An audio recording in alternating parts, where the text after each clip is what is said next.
बी com पार्टच्या विद्यार्थ्यांनो, तुम्हाला तुम्हाला बी कॉम फर्स्ट इयरला जो आहे हा विषय जो आहे आपला तो स्टॅटिस्टिक नावाचा विषय सेकंड सिममध्ये येत आहे. आपल्याला फर्स्ट सिममध्ये आपण फायनान्शियल अकाउंट शिकलो होतो आणि त्यानंतर आता सेकंड सिमला हा स्टॅटिस्टिक नावाचा statistic math and business mathematics असा नावाचा सब्जेक्ट आहे. या सब्जेक्टमध्ये तुम्हाला मी एक पहिल्या युनिट जे 4 युनिटमध्ये 3 युनिटमध्ये स्टॅटिस्टिक आहे आणि चौथ्या युनिटमध्ये बिझनेस मॅथमॅटिक्स आहे. तर पहिल्या 3 युनिटमध्ये म्हणजे पहिल्या युनिटमध्ये मीन मीडियन मोड नावाचं आणि जॉमेट्रिक मीन हार्मोनिक मीन नावाचं असं चॅप्टर आहे. ते तुम्हाला एक 4-5 व्हिडिओमध्ये किंवा 5-6 व्हिडिओमध्ये ते सगळं व्यवस्थितरित्या समजून जाईल तुम्हाला. त्याच्यानंतर दुसऱ्या युनिटमध्ये तुमचं मीन डिव्हिशन, स्टँडर्ड डिव्हिशन्स, सी व्ही असे 2-3 चॅप्टर आहेत. ते पण सुद्धा 4-5 व्हिडिओमध्ये ते तुम्हाला ओके होऊन जाईल. आणि तिसऱ्या युनिटमध्ये स्क्यूनेस नावाचं चॅप्टर आहे आणि चौथ्या युनिटमध्ये बिझनेस मॅथमॅटिक्स आहे. ते काही खूप नाही आहे. बिझनेस मॅथमॅटिक्समध्ये प्रॉफिट अँड लॉस किंवा प्रॉफिट अँड लॉस, इंटरेस्ट असे एक 3-4 चॅप्टर आहे. पण ते सुद्धा छोटेच आहे, खूप काही असं कठीण बाब नाही आहे. आणि म्हणून तुम्हाला आता पहिल्या युनिटमध्ये मी एक 4-5 व्हिडिओमध्ये हे पूर्ण मीन मीडियन मोड चॅप्टर तुम्हाला समजून सांगेन. आणि म्हणून मी आता बघा स्क्रीनवर तुम्हाला दिसत आहे की पहिलं चॅप्टर आहे आपलं मीन मीडियन मोड. आता ह्या मीन मीडियन मोडमध्ये आपल्याला 3 प्रकारच्या सिरीज दिलेल्या असतात. 3 प्रकारच्या सिरीज म्हणजेच एक असते सिम्पल सिरीज, दुसरं असते डिस्क्रीट सिरीज आणि तिसरं असते कंटिन्यूस सिरीज. आता सिम्पल सिरीज म्हणजेच इन्फॉर्मेशन्स आहे. आता सिरियल नंबर म्हणा किंवा इयर म्हणा, याला इन्फॉर्मेशन नाही म्हणत. जसं या उदाहरणात बघा, आता पहिल्या उदाहरणात सिरियल नंबर नावाचं चॅप्टर आहे, एक कॉलम आहे. आणि दुसऱ्या एक्झाम्पलमध्ये इयर नावाचं कॉलम आहे. तर आता तुम्हाला एक गोष्ट लक्षात घ्यायचं की हे जे कॉलम आहे हे कॉलम कुठल्याच कामाचे नाही आहे, कारण सिरियल नंबर ऑलरेडी असतोच ना, 1 2 3 4 5 6 7 8. किंवा इयर दुसऱ्या एक्झाम्पलमध्ये दिलेलं आहे ते सुद्धा तुम्हाला बघून घ्या. इयर हा नाहीतरी असतं, कुठली माहिती घ्या, या वर्षाची त्या वर्षाची, म्हणजे वर्ष किंवा सिरियल नंबर हे कॉलम तुमचे इथं दिले असेल तरीसुद्धा त्याला कॉलम कन्सिडर करायचं नाही आहे. म्हणजे मग या दोन्ही एक्झाम्पलमध्ये माहिती कुठली आहे बघा. तर पहिल्या एक्झाम्पलमध्ये माहिती मार्क्स दिलेली आहे बघा, आणि दुसऱ्या एक्झाम्पलमध्ये माहिती ही प्रॉडक्ट दिलेली आहे. आणि ती दोन्ही एक्झाम्पलमध्ये जी दिल्या गेलेली माहिती आहे ही माहिती इंडिव्हिज्युअल आहे. इंडिव्हिज्युअल म्हणजेच जसं उदाहरणात 10 ही एकच संख्या कन्सिडर केल्या जाईल तिथं. 12 13 17 19 म्हणजे जी दिल्या गेल्या आहे ती एकच संख्या कन्सिडर करायची, म्हणजे इंडिव्हिज्युअल आहे, म्हणजे ती संख्या एकच आहे. आणि डिस्क्रीट सिरीज म्हणजे कशी असते की त्याला फ्रिक्वेन्सी नावाचं, म्हणजे ही मार्क्स किंवा प्रोडक्शन असेलच, पण 10 4 वेळा आहे तर त्याला फ्रिक्वेन्सी म्हणतात. म्हणजे फ्रिक्वेन्सी एफ नावाचं कॉलम येईल, म्हणजे 10 4 वेळा, 12 3 वेळा. तर ही डिस्क्रीट सिरीज झाली. आणि एक तिसरं सिरीज असते की ही जी माहिती आहे हे ग्रुप मोडमध्ये असते, 10 ते 20च्या दरम्यान, 20 ते 30च्या दरम्यान. तर अशा प्रकारे, आणि 10 ते 20च्या दरम्यान किती फ्रिक्वेन्सी, 20 ते 30च्या दरम्यान किती फ्रिक्वेन्सी, अशा प्रकारची ही माहिती दिलेली असते. तर आता आपण हे पहिलं एक्झाम्पल बघणार आहोत. ते एक्झाम्पल आहे तुमचं बघा, मीन मीडियन मोड कॅल्क्युलेट करायचं आहे. आपण पहिलं एक्झाम्पल तुम्ही स्वतः करून बघ जा. मी आता तुम्हाला पहिलं एक्झाम्पल सॉल्व नाही करून देणार, सॉल्व करून देणार आहे ते दुसऱ्या नंबरचं एक्झाम्पल सॉल्व करून देणार आहे.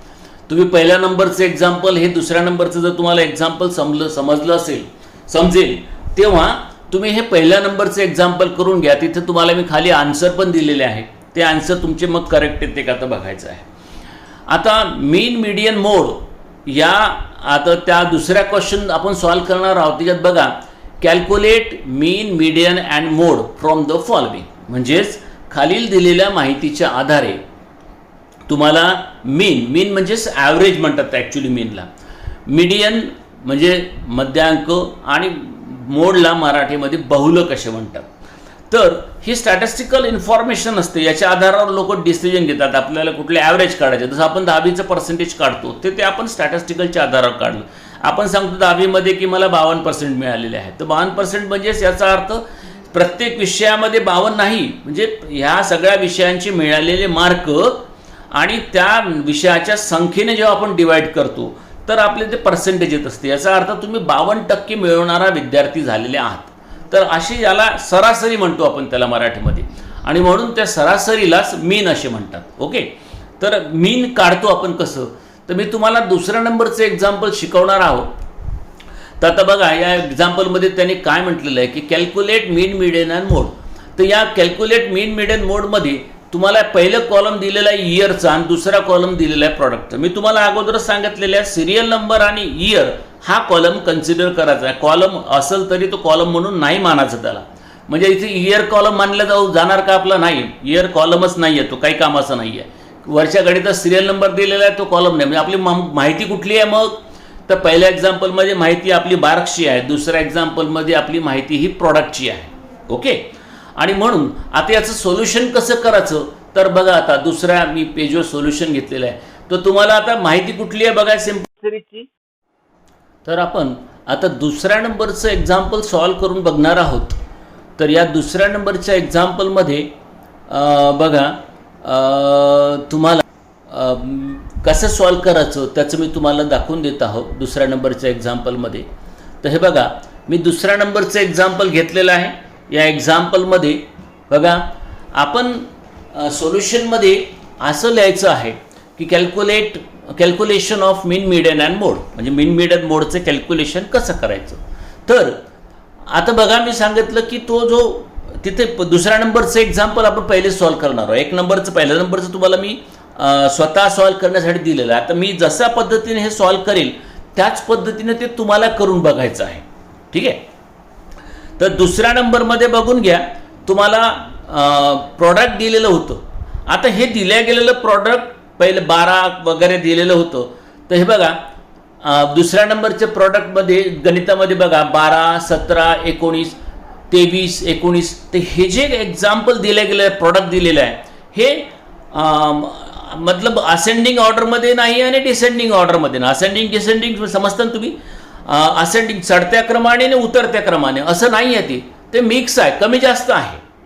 आणि मग कमी जास्त जर असेल सिंपल सिरीज, याला सिंपल सिरीज किंवा इंडिव्हिज्युअल सिरीज म्हणतो, आणि हे जर असं असेल कमी जास्त तर त्याला अगोदर काय करायचं, त्याला असेंडिंग ऑर्डरमध्ये लावायचं, चढत्या क्रमाने लावायचं. चढत्या क्रमाने लावत असताना तुम्ही बघा सगळ्यात लहान संख्या इथं 12 आहे आणि सगळ्यात मोठी संख्या ही 28 आहे. बरोबर आहे, म्हणजे 12 पासून सुरू होईल आणि 28ला संपेल, राईट ना. तर म्हणून आता बघा तुम्ही, मी तुम्हाला दाखवतो ते कसं आपण लिहिलं बघा. बघा आता सगळ्यात पहिले मी 12 लिहिलेलं आहे, पण 12 या ठिकाणी दोनदा होते 12. तर 12 मी मग दोनदा लिहिले बघा, 12 आणि 12 लिहिले. मग त्याच्यानंतर मोठी संख्या होती 14, मग त्याच्यानंतर मोठी संख्या होती 17, त्याच्यानंतर मोठी संख्या होती 18, मग 19 तीनदा होते. तुम्ही पूर्ण याच्यात बघा 19 कितीदा आहे ते, तर तीनदा आहे. मग मी चारदा आहे 19. मग 19 मी चारदा केले, मग 23, मग 25, मग 26, 27, 28, 28 दोनदा आहे. आणि आता मी बघा हे सगळ्या संख्या कशा लावलेल्या आहे, ह्या सर्व संख्या मी असेंडिंग ऑर्डरमध्ये अरेंज केलेल्या आहे. बरोबर आहे, मग असेंडिंग ऑर्डरमध्येच अरेंज करूनच आपण हे गणित सॉल्व करायचं कधी. ओके, तर आता मी मांडलेला आहे बघून घ्या. यम हा असेंडिंग ऑर्डरमध्ये अरेंज करून मांडलेला आहे. आणि मग आता त्याच्या बाजूला DX नावाचा कॉलम घ्यायचा असतो. DX ज्याला आपण स्टेप डेव्हिएशन असं सुद्धा म्हणू शकतो आपण, किंवा DX कॉलम घ्यायचा. आता या DX मध्ये मी ते वर ब्रॅकेटमध्ये 19 लिहिलेलं आहे. हे काय दिलं असेल, तर याला ॲझ्युम मीन असे म्हणतात. याला काय म्हणतात, ॲझ्युम मीन. आता हा ॲझ्युम आहे. ॲझ्युम मीन म्हटलं म्हणजेच काय, ॲझ्युम करताना राजू आपण ॲझ्युम कुठली संख्या करू शकतो. आता मला 19 जास्त संख्या वाटल्या म्हणून मी ते 19 घेतलं. तुम्ही 23 घेऊ शकता, तुम्ही 17 घेऊ शकता, तुम्ही 12 घेऊ शकता, तुम्ही 28 घेऊ शकता, कोणी काहीही ॲझ्युम करू शकते. मग इथं ॲझ्युम केलेली संख्या आपल्या मनात जे येईल ती ॲझ्युम करू शकतो आपण, ती काही प्रॉब्लेम नाही आहे. म्हणजे इथले कुठली संख्या ॲझ्युम करा, कुठली एक संख्या ॲझ्युम करायची आणि तिथं ब्रॅकेटमध्ये लिहायची. आता मला 19 घ्यावं असं वाटलं, मी 19 घेतलं. ओके, मग 19 घेतल्यानंतर ही 19 संख्या आपण काय करायची, ती जे यम आहे ना 12 यातनं वजा करायचं. म्हणजे आपण जर ॲझ्युम केलेली संख्या आहे आपण कशातनं वजा करायची, दिलेल्या यम जो कॉलम आहे या कॉलममधनं वजा करायचं, म्हणजे 12मधनं 19 मायनस करायची, 19मधनं 12 नाही, कारण 19 मध्ये 12 मायनस केले तर प्लस 7 येईल ना, म्हणून आपण मायनस कशातनं करायचे आहे, या जे संख्या दिले गिवन व्हॅल्यूज होत्या या गिवन व्हॅल्यूजमधून ॲझ्युम व्हॅल्यू मायनस करायची आहे.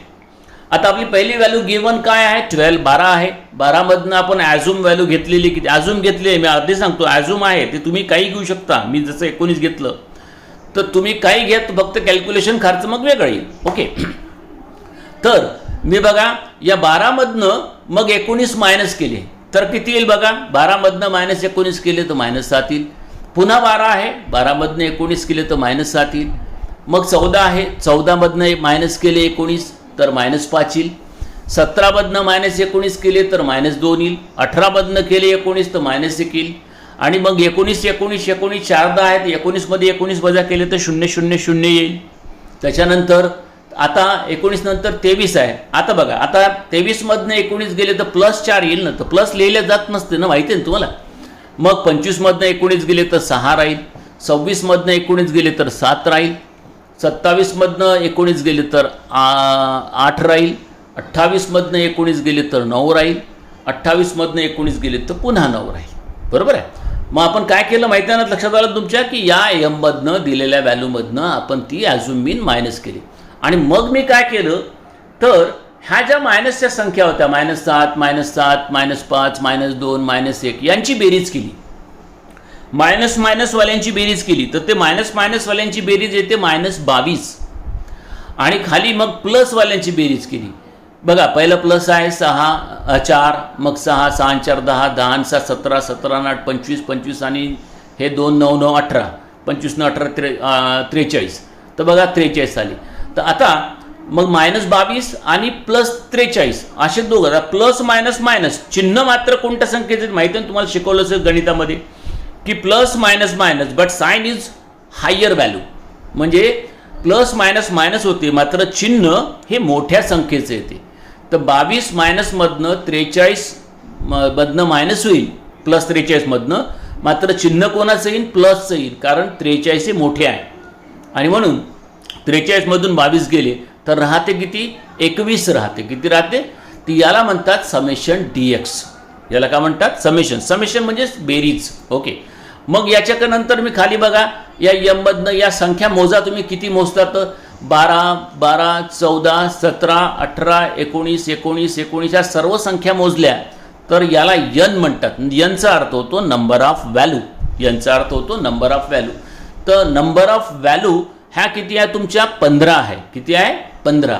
आणि म्हणून ह्या सर्व संख्या मोजल्या तर 15 होते. आणि या सर्व संख्यांची बेरीज केली तर त्याला समेशन यम म्हणतात. समेशन यम म्हणजे यमची बेरीज, म्हणजे हा यमची व्हॅल्यू आहे 12 12 14 17 18 19 या सर्वांची बेरीज जर केली तर त्याला समेशन यम म्हणतात.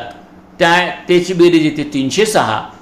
आणि यन म्हणजेच किती संख्या आहे, तर या सगळ्या संख्या मोजल्या तर त्या सगळ्या संख्या मोजल्या तर 15 येते.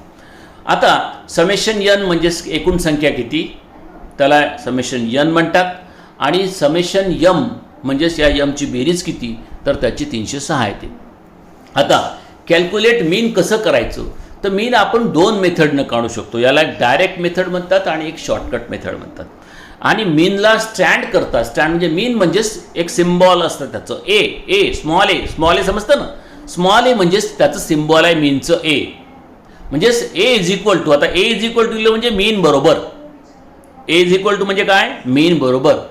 काय व्हॅल्यू फॉर्म्युला आहे, summation m divide by summation n. काय व्हॅल्यू फॉर्म्युला आहे बघा, आपला फॉर्म्युला आहे summation m divide by summation n. तर समेशन यम, ते बघा समेशन यमची व्हॅल्यू किती आहे, 306. आणि यनची व्हॅल्यू यन किती आहे, 15. म्हणून 306 भागिले 15, तर उत्तर येणार 20.4. मग आता आपली दुसरी मेथड आली मीनची, शॉर्टकट मेथड. पुन्हा आपण त्याला मीनलाच फॉर्म्युला आपण दोनदा, small a is equal to, काय म्हणतात त्याला, small a means mean. X plus, एक्सचा अर्थ काय म्हटलं बघा, ते कंसातली व्हॅल्यू घेतलेली आहे ना पण ॲझ्युम मीन, त्याला म्हणतात ॲझ्युम मीन म्हणजेच एक्स. अधिक समेशन डी एक्स. आता हा जो डी एक्स कॉलम केला ना, प्लस मायनस केलं होतं बघा आपण, उत्तर आलं 21 बघा, प्लस मायनस, तर त्याला म्हणतात summation d x divide by mean divide by n. तर एक्स म्हणजेच ॲझ्युम मीन, आपण घेतलेलं ॲझ्युम किती आहे पाय 19 आहे, आणि डी एक्स किती आलं होतं 21 आलं होतं बा प्लस मायनस करून, आणि एन किती आपले 15. मग आता काय करायचं, 21 भागीला 15 पहिले करायचं. तर तुम्ही 21 भागीला 15 केलं तर 1.4 येते, आणि मग ते 19 मध्ये जोडायचं, तर उत्तर 20.4 येते. म्हणजे बघा दोन्ही उत्तर तुमचे हे सारखे आलेले आहे. ओके, आता हे झालं मीन. मग यानंतर आपण काढत असते कॅल्क्युलेशन ऑफ मीडियन. काय काढत असते आपल्याला, कॅल्क्युलेशन ऑफ मीडियन. तर मीडियनचं उत्तर काय असते बघा, फॉर्म्युला मीडियनचं सिम्बॉलिक स्टँड आहे एम इज इक्वल टू, काय असते, m is equal to m, आणि फॉर्म्युला असतो तो the size of n plus summation n plus 1. म्हणजे समेशन एन म्हणजेच किती संख्या आहे तुमची एकूण 15. 15 मध्ये किती जोडायचं असते आपल्याला, 1 डिवाइड बाय 2. 15 अधिक 1 16 होते, 16 भागीला 2, आणि शेवटी द ॲटम म्हणजेच कोणत्या नंबरची संख्या. तर 15 अधिक 1 भागीला 2 जर केलं 16 होते, 16 भागीला 2 केलं तर 8वी संख्या, म्हणून the size of 8th item. कोणती संख्या, 8वी संख्या. मग 8वी संख्या मोजायची वरून, इथे यायचं. मग हे बघा, इथून वरून मोजा 8वी संख्या कोणती येते बघा, वरून मोजलं आपण 1 2 3 4 5 6 7 आणि 8. तर 8वी संख्या आपली ही 19 आलेली आहे, आणि म्हणून या मीडियनचं उत्तर होणार m is equal to 19. M is equal to 19. अशा प्रकारे मीडियनचं. मग आता येते उत्तर कॅल्क्युलेट ऑफ मोड. या मोडसाठी तर सिंपल सिरीजमध्ये काय डोकं लावायचं नाही. सर्वात मोठी संख्या असेल ती मोड असते, पण एखादी संख्या जी जास्त वेळा आली असेल तर तिला मोड. आता 28 ही 2दा आली, परंतु 19 ही 4दा आली आहे ना, म्हणजे 28 ही 2दा आहे, मला वाटते 12 पण 2दा आहे, पण जरी ते 19 लहान असेल पण ती जास्त वेळ आली ना, म्हणून झेड इज इक्वल टू 19. तिथे मोस्ट रिपीटर ॲटम, म्हणजे जी संख्या जास्त वेळा येते तिला मोड असे म्हणतात. ओके, अशा प्रकारे आपण सिंपल सिरीजचे हे उदाहरण कंप्लीट केलेलं आहे. मी तुम्हाला हे 2 नंबर समजून सांगितलेलं आहे. तुम्ही 1 नंबरचं याच्या आधारावर गणित सोडून बघायचं आहे. मी आता दुसऱ्या व्हिडिओमध्ये तुम्हाला डिस्क्रीट सिरीजमध्ये शिकवणार आहे. ओके.